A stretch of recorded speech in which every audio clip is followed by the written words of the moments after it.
Hello students. देखिए, ये LLB fourth semester students के लिए कंपनी लॉ का पेपर है। अब प्रीवियस वीडियो में हम लोगों ने इसका जो सिलेबस है उसको एनालिसिस किया था। अब सिलेबस के अकॉर्डिंग पेपर कैसे बनने हैं ये हम लोग देखते हैं कि सिलेबस के अकॉर्डिंग पेपर कैसे बना हुआ है। ये लेटेस्ट ही है, जून 2023 का एग्ज़ाम पेपर। देखिए, कंपनी लॉ लेट्स। अब देखिए इसमें ना पेपर कैसे बना है, ये अलग अलग इसको सेक्शन में बांटा हुआ है। अब सेक्शन ए, इसमें देखिएगा सभी प्रश्नों के उत्तर दीजिए। ये वेरी शॉर्ट वाले हैं। इसमें देखिए, what are the requirements in the formation of company. Company के निगमन हेतु क्या क्या औपचारिकताएं हैं। आप जरा नोट करिएगा अपने नोटबुक पर, जो मैं कहूँगा उसको नोट भी करना है, क्योंकि हर क्वेश्चन अपने आप में एक कंसेप्ट रखे हुए हैं। ठीक है। और without the clarity of the concept we can not attempt any question. तो क्लियरिटी ऑफ कंसेप्ट ज़रूरी है। इसमें ज़रा कंसेप्ट को डालिएगा। कंपनी के निगमन हेतु औपचारिकताएं, requirements in the formation of company. ठीक है। अब नेक्स्ट क्वेश्चन देखिए, हर क्वेश्चन अपने आप में एक कंसेप्ट लिए रहता है। दूसरे में देखिए, right note on foreign company. आपने सुना भी होगा कि फॉरेन कंपनी भी होती हैं। विदेशी कंपनी पर टिप्पणी लिखिए। Next, what is the effect of article of association. देखिए, आर्टिकल ऑफ एसोसिएशन कंपनी का एक बड़ा ही महत्वपूर्ण दस्तावेज होता है, इम्पोर्टेंट डॉक्यूमेंट होता है। तो ये कंसेप्ट भी है, तो आप कंसेप्ट में इसको नोट करिएगा। आर्टिकल ऑफ एसोसिएशन, अनुच्छेद ज्ञापन। ठीक है। फिर इसको हर कंसेप्ट के ऊपर एक लेक्चर हो जाएगा, और आप भी उसके लिए इंफॉर्मेशन गैदर करिएगा। उसको अपने नोटबुक में लिखें। जितना इंफॉर्मेशन गैदर हो जाए उतना ही फिर पेपर इजी बन जाता है। तो निदेशकों को कैसे हटाया जाता है। How are directors removed. 5, what do mean by annual general meeting. वार्षिक साधारण सभा से आप क्या समझते हैं। तो ये एनुअल जनरल मीटिंग के ऊपर एक ये कंसेप्ट के ऊपर ही क्वेश्चन बना है। शॉर्ट में ज़रा देखिएगा। शॉर्ट क्वेश्चन में, discuss the advantages of incorporation. निगमन के लाभों का वर्णन कीजिए। ठीक है। 7 पर देखिए, discuss the doctrine of indoor management. ये बड़ा इंपॉर्टेंट है, इंडोर मैनेजमेंट। ये कंसेप्ट भी है, इसको नोट करें। या आंतरिक प्रबंध के सिद्धांतों का वर्णन कीजिए। 8 पर देखिए, state the procedure of winding up of unregistered company. ये अनरजिस्टर्ड कंपनी के वाइंडिंग अप से संबंधित है। ये नया है बिल्कुल।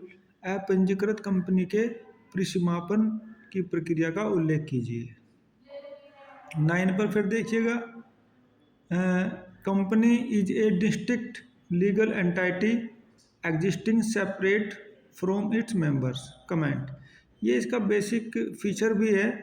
कंपनी का अपने सदस्यों से पृथक वैधानिक अस्तित्व होता है। तो अपने जो उसके सदस्य होते हैं ये उसे अलग एंटाइटी रखती है। इसको आप नोट करेंगे, separate district legal entity. Right.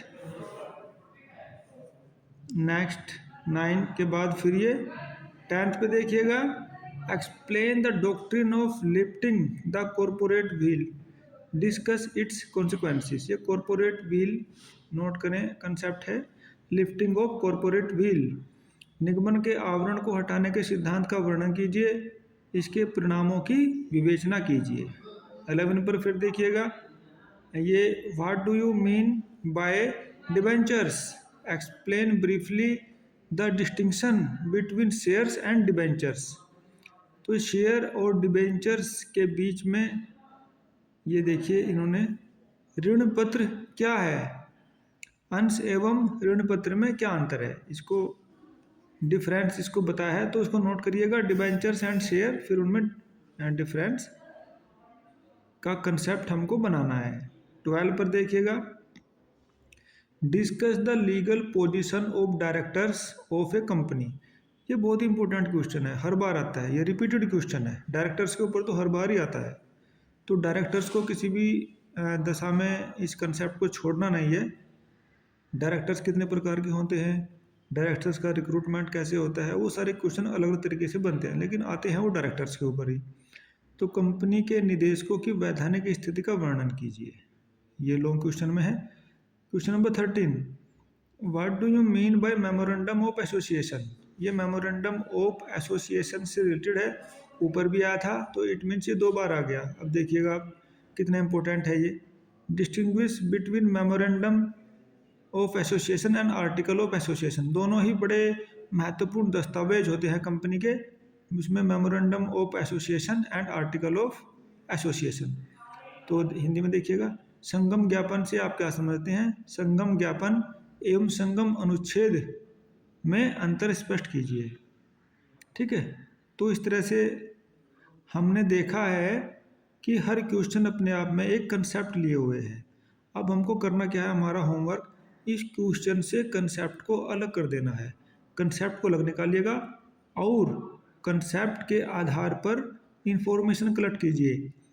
आप उसको गूगल से कलेक्ट कीजिएगा, AI टूल्स की मदद से, बुक से, यूनिक से, मॉडल पेपर से, कहीं से भी, लेकिन उसको इन्फॉर्मेशन बनाइए। अब इसमें मैं भी देखता हूँ, क्योंकि हर क्वेश्चन के ऊपर कंसेप्ट है और हर कंसेप्ट का एक लेक्चर बन सकता है।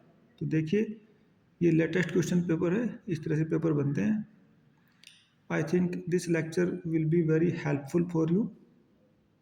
Thanks for listening. Thank you.